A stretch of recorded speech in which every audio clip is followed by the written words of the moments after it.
Bismillahirrahmanirrahim. Assalamualaikum warahmatullahi wabarakatuh. Alhamdulillahirabbil alamin. Segala puji bagi Allah yang telah memberikan kepada kita nikmat iman dan juga nikmat kesehatan. Karena dengan diberikannya kepada kita nikmat iman, kita dipertemukan dalam wadah yang sama, yakni Islam. Kemudian dengan nikmat kesehatan yang diberikan oleh Allah kepada kita, kita masih dapat melaksanakan proses belajar mengajar seperti saat ini, meskipun tidak seperti sebelum datangnya pandemi virus corona. Kita berdoa agar pandemi ini segera berakhir. Tidak lupa pula salawat dan salam kita sampaikan kepada Nabi Muhammad SAW, keluarga dan para sahabat yang telah memperjuangkan Islam hingga Islam kita rasakan saat ini aman, tentram. Kita bisa dengan mudah beribadah tanpa ada halangan suatu apapun, tanpa harus dilarang, dan hal-hal lainnya yang mungkin apabila kita satu zaman dengan Nabi Muhammad SAW, kita sudah merasa kesulitan atau mungkin tidak mampu. Wallahu a'lam. Tayyib, penilaian tengah semester telah kita laksanakan pada 2 hari yang lalu, ya, baru berakhir 2 hari yang lalu. Ana berharap penilaian tengah semester tersebut menjadikan tolak ukur yang membuat ananda sekalian semakin semangat dalam belajar. Ada beberapa hal yang perlu ana ingatkan, bahwa di penilaian tengah semester penuhilah kewajiban-kewajiban sebagai seorang siswa. Yang pertama, mengumpulkan tugas-tugas dengan baik dan tepat waktu. Yang kedua, ananda sekalian diharapkan agar dapat melaksanakan kewajiban-kewajiban yang lainnya, seperti halnya praktik dan juga penilaian tengah semester yang baru saja kita laksanakan 2 hari yang lalu. Meskipun begitu, memang tidak menutup kemungkinan bagi ananda sekalian terdapat kendala-kendala sehingga tidak dapat memenuhi kewajiban itu dengan baik. Maka ana juga berusaha memahaminya. Maka dari itu ananda diharapkan untuk memenuhi kewajiban itu, sehingga tidak menjadi masalah nanti di belakangnya, begitu. Karena seperti halnya kewajiban-kewajiban itu telah terpenuhi, begitu. Tayyib, pada bab pembahasan kita kali ini yaitu tentang ceramah, begitu. Mengelola informasi dalam ceramah. Jadi ceramah yang kita maksudkan adalah proses mengelola informasinya di dalam bab pembahasan kita kali ini. Baik. Nah, ceramah apa saja yang telah kamu dengarkan pada hari ini? Begitu ya. Memang kehidupan kita tidak dapat lepas dari mendengarkan atau tiada hari tanpa menyimak, begitulah. Mendengarkan dengan menyimak itu hampir sama, tapi kalau mendengar berbeda. Ya, mendengar berarti antum hanya sekedar mendengar, tapi kalau menyimak atau mendengarkan berarti kita berusaha memahami apa isi dari apa yang disampaikan. Nah, Tidak salah juga apabila setiap hari kita banyak menyimak ceramah, malah bagus begitu ya. Apalagi ceramah-ceramah yang sifatnya baik, positif, ceramah-ceramah agama, agar kita dapat selalu istiqomah dan meningkatkan kualitas dari ibadah yang saat ini kita jalani, terus meningkat, setidaknya minimal istiqomah, tetap tidak berubah, jangan sampai menurun. Maka dari itu kita mendengarkan ceramah-ceramah, baik itu ceramah yang secara online atau ceramah-ceramah berupa bentuk kajian-kajian. Nah, dari ceramah-ceramah inilah kita memperoleh banyak pengetahuan dan wawasan. Bahkan ketika Ana berbicara ini menjelaskan kepada Ananda sekalian, itu juga dikategorikan sebagai ceramah. Mengapa? Karena ceramah adalah metode paling klasik yang pernah ditemukan dalam menyampaikan sebuah informasi.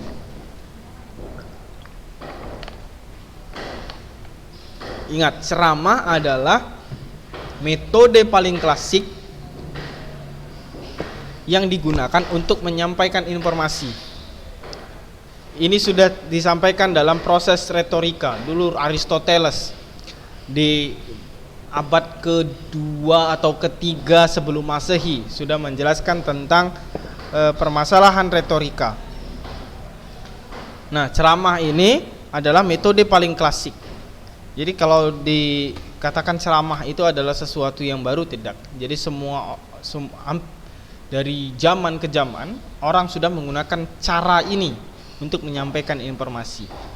Nah, memang di dalam bahasa Indonesia baru-baru ini ya, mulai K13 revisi tahun 2016, ya kalau Anda tidak salah 2016, ceramah itu sudah dikategorikan sebagai teks. Tapi sebenarnya dalam ilmu retorika, ceramah itu dikategorikan sebagai metode. Metode untuk menyampaikan sebuah informasi. Nah, untuk itu ceramah adalah sesuatu hal yang tidak asing lagi seharusnya bagi kita semua. Karena apa? Karena ceramah itu merupakan metode yang kerap sekali kita lakukan. Kita ya, bukan orang lain. Jadi ceramah itu tidak hanya pada orang-orang hebat, orang-orang seperti ustadz, tidak. Tapi semua orang ketika dia menyampaikan informasi, dia telah melakukan sebuah ceramah. Ya, karena dia memaparkannya dengan cara ceramah, metode klasik. Ya, metode klasik, penyampaian metode klasik itu disebut dengan ceramah. Taib. Nah, dalam hal ini ceramah yang merupakan metode ceramah terdapat di dalam teks ceramah. Jadi misalnya teks ceramah kemudian disampaikan, maka jadi metodenya metode ceramah. Jadi teks ceramah yang dilakukan dengan cara ceramah begitu ya. Sebenarnya memang agak lucu ini pembahasan teksnya begitu. Pembahasan teksnya itu sedikit agak lucu. Tapi bukan berarti pembahasan ini tidak ada manfaatnya. Yang setidaknya kita tahu mana yang metode, mana yang merupakan teks. Metode apabila kita sudah menyampaikannya dalam bentuk informasi secara lisan. Nah, kalau ceramah bentuk teksnya, berarti teksnya itu ya, teks ceramah kemudian disampaikan dengan cara metode ceramah. Ya, paham ya? Baik, kita masuk ke halaman 75. Mengidentifikasi informasi berupa permasalahan aktual yang disajikan dalam ceramah. Nah, Toyib, sebelum kita mengidentifikasi lebih dalam tentang ceramah, maka alangkah baiknya kita mengenal ceramah secara umum terlebih dahulu. Nah, ceramah itu dapat diartikan sebagai transkripsi atau bentuk tertulis dari kegiatan menyampaikan pesan di depan umum. Nah, teks ceramah itu adalah bentuk tertulis dari kegiatan menyampaikan pesan di depan umum. Nah, kalau kegiatan yang menyampaikan pesan di depan umum itu metode ceramahnya, bukan teks ceramahnya. Paham ya? Kalau teks ceramah berarti bentuk tertulisnya. Kalau menyampaikan kegiatannya menyampaikan itu merupakan metodenya. Ana harap antara teks ceramah dengan metode ceramah Anda sekalian dapat memahaminya dengan mudah. Tayyib. Itu pengertian dari teks ceramah. Sehingga ada seorang ahli membedakan antara ceramah dengan teks ceramah. Ceramah itu merupakan penyampaian pesan, atau metode ceramah itu merupakan penyampaian pesan informasi maupun pengetahuan yang dilakukan oleh orang yang berkompeten di bidangnya dan disampaikan di depan umum serta melibatkan banyak orang. Sedangkan teks ceramahnya merupakan transkripnya atau kumpulan darinya gitu, atau bentuk tertulisnya begitu dari kegiatan ceramah tersebut. Nah, kegiatannya itu merupakan ceramahnya, kalau teksnya berarti merupakan bentuk tertulisnya. Nah, yang kita pelajari saat ini adalah teks tertulisnya terlebih dahulu. Nanti secara perlahan kita akan menuju pada bagaimana proses penyampaian ceramah tersebut. Taib. Di sini disebutkan, pernahkah kamu memiliki keinginan untuk tampil di depan umum? Jika ingin tampil di depan umum, salah satu kegiatan berbicara yang bisa kamu lakukan adalah ceramah. Dengan berceramah, kita akan membagi pengetahuan dari apa yang kita kuasai. Bahkan melalui ceramah kita dapat berbagi ilmu yang kita miliki kepada orang lain. Jadi aktivitas ceramah sangat bermanfaat, bukan? Ya, aktivitas ceramah sangat bermanfaat. Tapi itu tadi tergantung isi dari ceramahnya. Isi dari ceramahnya itu apa? Taib, kita akan lihat di sini. Memahami informasi dan permasalahan didengar atau dibaca. Ana akan bacakan contoh ceramah yang ada di sini. Bapak-bapak dan ibu-ibu yang berbahagia, pemilihan kata-kata oleh masyarakat akhir-akhir ini cenderung semakin menurun kesantunannya dibandingkan dengan zaman saya dahulu ketika kanak-kanak. Hal tersebut tampak pada ungkapan-ungkapan pada banyak kalangan dalam menyatakan pendapat dan perasaannya, seperti ketika berdemonstrasi ataupun rapat-rapat umum. Kata-kata mereka kasar atau bertendensi menyerang. Tentu saja hal itu sangat menggores hati yang menerimanya. Gejala yang sama terlihat pula pada penggunaan bahasa oleh para politisi kita. Misalnya ketika melontarkan kritik terhadap kebijakan pemerintah, tanggapan-tanggapan mereka terdengar pedas, vulgar, dan beberapa di antaranya cenderung provokatif. Padahal sebelumnya pada zaman pemerintahan Orde Baru, pemakaian bahasa dibingkai secara santun lewat pemilihan kata yang dihaluskan maknanya atau eufemistis gitu ya. Kita pun tentu gelisah sebagai orang tua. Kita sering menyaksikan kebiasaan berbahasa anak-anak dan para remaja yang kasar dengan dibumbui sebutan-sebutan antar sesama yang sangat miris untuk didengar. Fenomena tersebut menunjukkan adanya penurunan standar moral, agama, dan tata nilai yang berlaku dalam masyarakat itu. Ketidaksantunan berkaitan pula dengan rendahnya penghayatan masyarakat terhadap budayanya, sebab kesantunan berbahasa itu tidak hanya berkaitan dengan ketepatan dalam pemilihan kata ataupun kalimat. Kesantunan itu berkaitan pula dengan adat pergaulan yang berlaku dalam masyarakat itu. Penyebab utamanya adalah perkembangan masyarakat yang sudah tidak menghiraukan perubahan nilai-nilai kesantunan dan kata krama dalam suatu masyarakat. Misalnya, kesantunan atau tata krama yang berlaku pada zaman kerajaan yang berbeda dengan yang berlangsung pada masa kemerdekaan dan pada masa ini.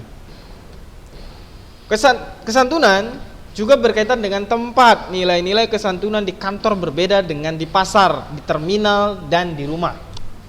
Pergaulan global dan pertukaran informasi juga membawa pengaruh pada pergeseran budaya, khususnya berkaitan dengan nilai-nilai kesantunan itu. Fenomena demikian menyebabkan para remaja dan anggota masyarakat lainnya gamang dalam berbahasa. Ya. Pada akhirnya mereka memiliki kaidah berbahasa yang mereka anggap bergengsi tanpa mengindahkan kaidah bahasa yang sesungguhnya. Sejalan dengan perubahan waktu dan tantangan global, banyak hambatan dalam upaya pembelajaran tata krama berbahasa. Misalnya tayangan televisi yang bertolak belakang dengan prinsip tata kehidupan dan tata krama orang timur. Sementara itu, sekolah juga kurang memperhatikan kesantunan berbahasa dan lebih mengutamakan kualitas otak siswa dalam penguasaan iptek. Dan seterusnya sampai habis. Nah, kalau dari teks ceramah ini dapat digambarkan ya, bahwasannya ketika anak menyampaikan tadi itu adalah metode ceramah. Itu ceramahnya.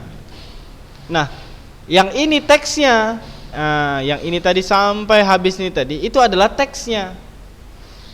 Nah, Anda sekalian paham ya antara ceramah atau metode ceramah itu dengan teksnya. Tayyib.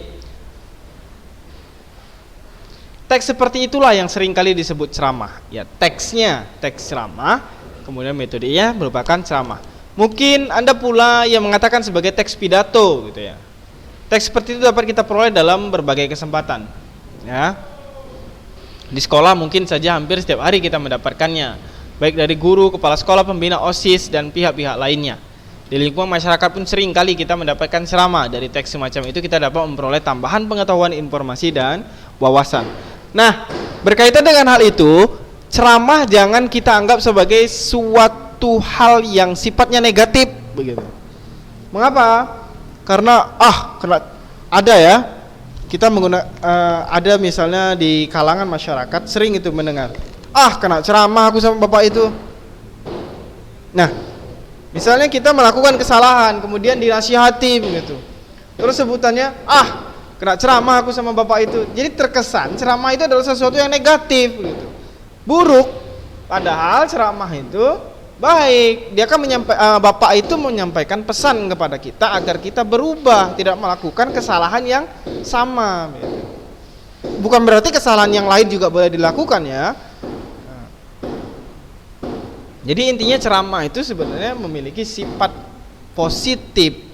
Tetapi terkadang sebagian dari kita malah mengubah ya, atau membuat pergeseran makna ceramah. Ceramah jadinya negatif. Ada sebagian yang seperti itu. Wallahu a'lam ya.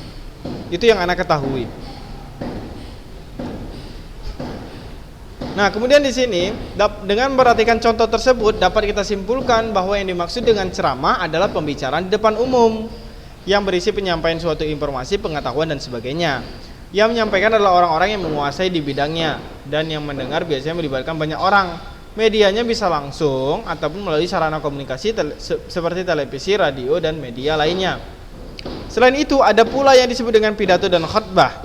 Untuk memahami kedua hal tersebut, cermatilah perbedaan di antara keduanya. Yang pertama pidato nih.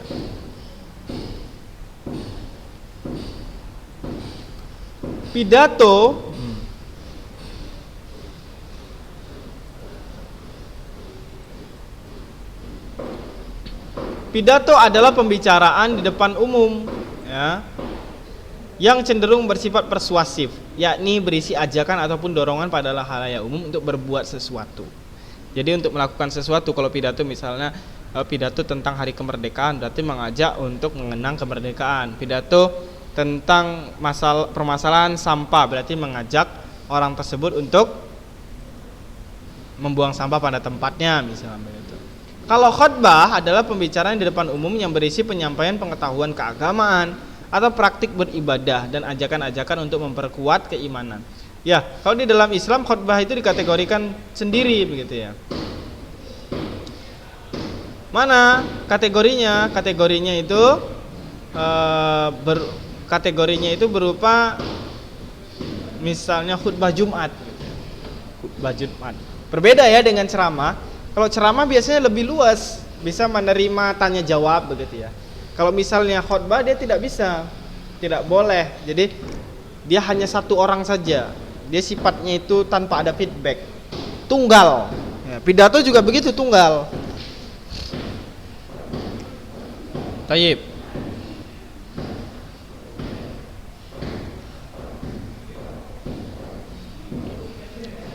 Nah, itu tentang pidato, khutbah, dan juga ceramah. Nah, ada bagiannya ceramah, pidato, dan khutbah. Ya, Anda bagi menjadi 3 seperti ini. Nah, ceramah itu punya metode gitu ya. Metode yang pertama dalam prosesnya caranya gitu ya. Cara ceramahnya tadi itu ada metode-metodenya.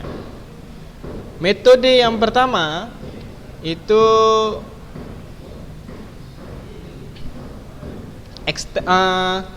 naskah.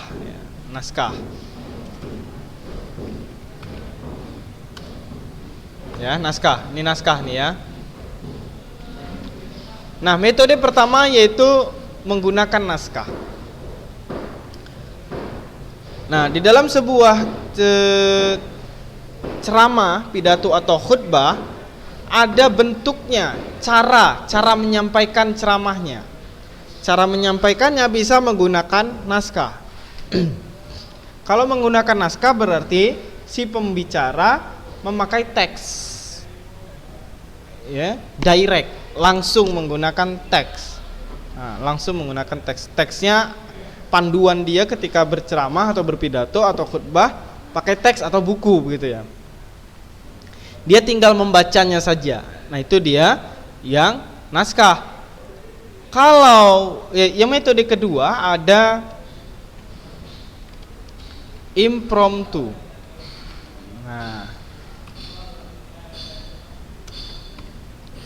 Nah, impromptu berarti spontan, ya. Impromptu berarti spontanitas.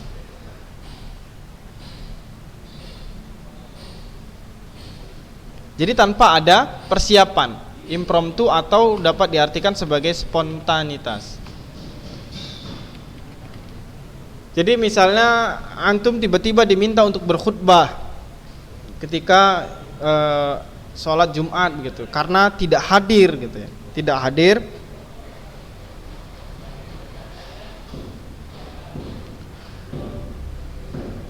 hadir orang yang seharusnya berkhutbah begitu. Nah, maka antum datang ke sana dalam keadaan tidak ada persiapan sama sekali. Nah, itu yang disebut dengan impromptu. Ya. Kemudian yang selanjutnya ada ekstemporan.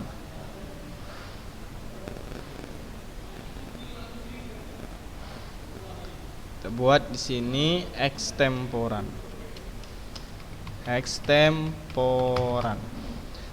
Nah, ekstemporan itu apa?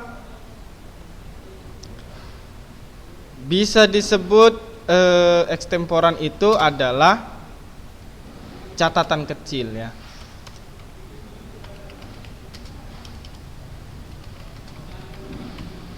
Nah, naskah berarti pakai teks. Ya, kalau impromptu berarti spontanitas. Kalau ekstemporan berarti menggunakan catatan kecil. Jadi ada ya orang ceramah itu dia menggunakan catatan kecil begitu. Di garis-garis besarnya dia tulis untuk panduan dia agar ceramahnya tadi lebih terstruktur dan berurutan. Nah, itu disebut dengan ekstemporan. Yang berikutnya ada yang namanya memoriter. Atau dapat diartikan sebagai bentuk hafalan. Nah, ada 4 metode dalam ceramah, pidato atau khutbah. Itu bisa naskah itu bentuknya teks. Kemudian impromptu itu spontanitas, spontan, tiba-tiba. Kemudian ekstemporan atau catatan kecil biasanya berupa garis-garis besar, dan memoriter berupa hafalan. Baik, itu adalah metode yang digunakan dalam ceramah, pidato maupun khutbah. Ada 4 metodenya. Nah, dalam hal ini ceramah itu memiliki tujuan. Tujuannya yaitu yang pertama, tujuan umumnya memberikan informasi. Secara umum ya, tujuannya memberikan informasi. Kemudian memengaruhi atau persuasi. Kemudian menghibur atau rekreatif. Jadi tujuan umum dari sebuah ceramah adalah informatif, persuasif, dan rekreatif. Dia memberikan informasi, memberikan pengaruh, dan juga memberikan hiburan, menghibur. Ya. Nah, kalau secara khusus tujuan ceramah adalah memperjelas tujuan umum yang sifatnya lebih informasional, jelas dan terukur khususnya. Intinya informasi dan mengajak yang paling utama. Nah, itulah dia tujuan dari teks ceramah. Kemudian untuk ke depannya di subbab berikutnya kita akan membahas struktur dari teks ceramah.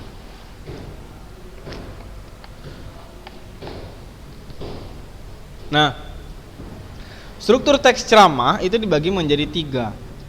Hampir sama dengan struktur dari teks pidato yang pernah dipelajari sewaktu kelas 9 ya. Kelas 9 pidato. Ya, pidato kelas 9. Yang pertama ada tesis. Tesis itu adalah gagasan dari si penceramah atau pendapat dari penceramah. Kemudian ada rangkaian argumen. Rangkaian argumen itu adalah fakta-fakta yang mendukung agar gagasan tersebut bisa diyakini atau dipercaya sehingga yang membaca, yang mendengar atau yang membaca dari teks ceramah dan ceramahnya tersebut dapat yakin dan terpengaruh karena ada argumen yang berupa fakta dan data. Kemudian ada penegasan ulang. Ya, biasanya penegasan ulang itu berisi hasil penalaran, simpulan maupun saran dari pembicara terkait topik yang dibahas gitu ya. Taib. Itu adalah pembahasan kita berkenaan dengan teks ceramah. Kita dalam minggu ini masih mengenal teks ceramah. Taib. Dengan ini maka berakhirlah pembelajaran kita pada hari ini. Mudah-mudahan pembelajaran kita mendatangkan manfaat yang baik. Ana akhiri dengan assalamualaikum warahmatullahi wabarakatuh.